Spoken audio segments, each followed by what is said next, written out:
Hi guys, welcome back to the channel. Continuing our top 15 series, we've got something special lined up for you today. I know so many of you have been asking for a customer reviews analysis for this one. Well, we're finally doing it. But before we get into that, don't forget to check this exclusive discount for it. You can find the link in both the video description and the top comment below. Now, let's not waste any more time and jump right into the details.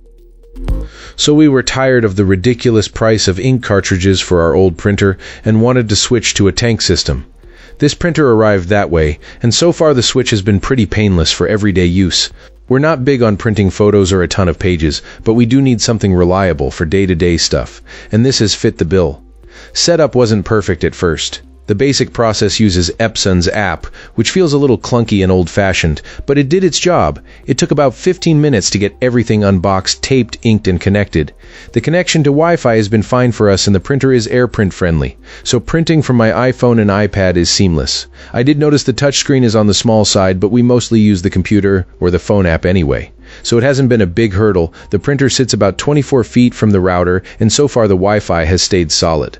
The EcoTank system is the star here. This printer has a larger black ink reservoir and a big black cartridge, which in theory should last a ton longer than cartridges. Filling the tanks was straightforward. The refill bottles have color-coded nozzles, so you really cannot put the wrong liquid in the wrong tank, and you can see the level at a glance. It shuts off when full, which helps with avoiding leaks. When you look at the cost of refills versus cartridges, it is hard not to be impressed. I've already printed a couple hundred pages with full color images, and the ink level hasn't moved noticeably.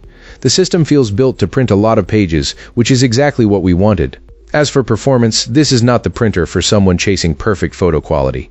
The colors come out a bit dull compared with dedicated photo printers, and the best quality setting is slower than you might expect. I haven't gone all in on normal mode yet, but I imagine it would be faster, just not as glossy. The black text is sharp, which is what I care about most for documents, and the ink usage so far has lived up to the hype.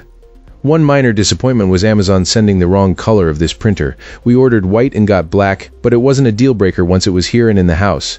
In the grand scheme, it didn't ruin the experience. Overall, this printer earns 4 stars from me. It isn't perfect, but it is solid at the things we actually do: easy tank filling, reliable Wi-Fi, and low ongoing ink cost. If you want to stop wasting money on cartridges and print a lot without stressing about ink, this is a solid bet. Update after a few months, I've printed hundreds more pages and the ink still hardly budges, which makes me even more convinced this is worth it. If you're still on a cartridge setup, consider giving this a try. And that wraps up today's video. If you made it this far, thanks for watching. I really appreciate it. See you next time.